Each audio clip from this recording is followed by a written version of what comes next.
Welcome back to Learning with Merit. We're going to look at arithmetic operators now.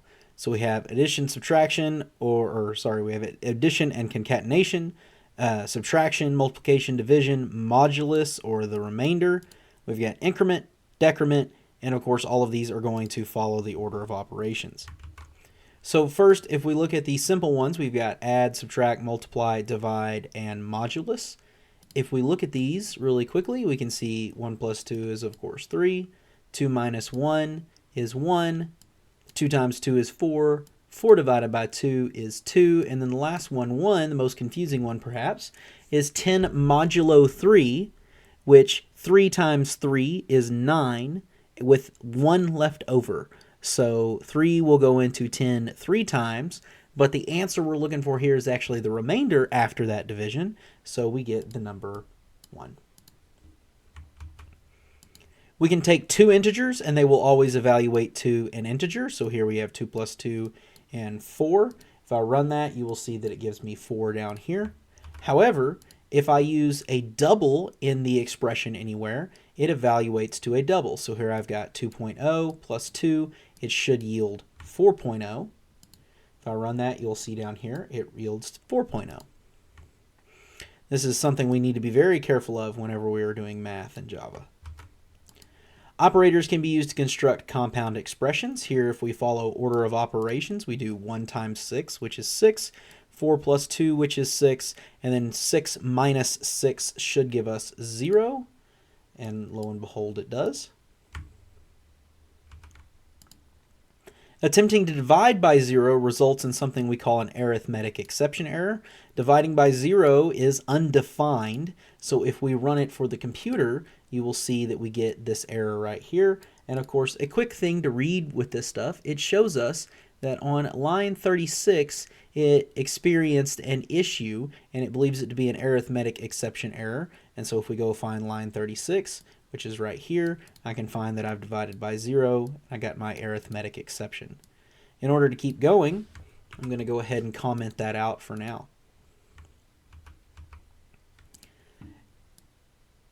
Now, if we look at this right here, what we have is we have 2 plus hello. And what's going on with this is if I use a string and a number, I get concatenation instead of addition. So 2 plus hello yields 2 hello. I get rid of that and we run it. What you'll see is 2 hello. Next, we've got rounding a double. So I've got double x, double y, and double z. We know that traditionally we're dealing with truncation, where we just cut off things after the decimal. But if I want to round these values, there are actually fairly simple ways for me to do it. So right here I have, if you add 0.5 for positive doubles, we can convert them to an integer and everything work out. If we add 0.5 to y as well, we get 1. So this works because 0.5 should round up to 2, and 0.2 should go down to 1. So we rounded effectively by adding 0.5 for positive doubles. And then for negative doubles, we need to subtract 0.5, and that will work for us. So here we have z of negative 1.5, and because I subtracted 0.5 from it, I got negative 2 to round down, of course.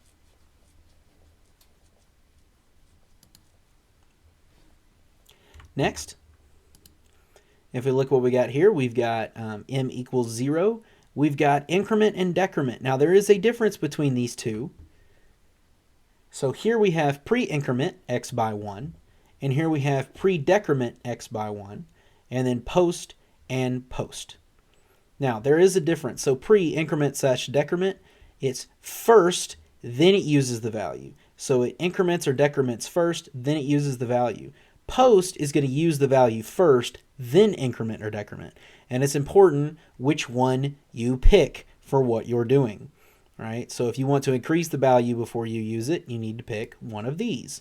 If you want to decrease the value you want to increase or decrease the value after you use the value, then you need to pick one of these. Then last, we can look at this. We use these operators with variables just the same as we would with the literal values. So welcome to math with even more letters. Thank you for watching Learning with Merit.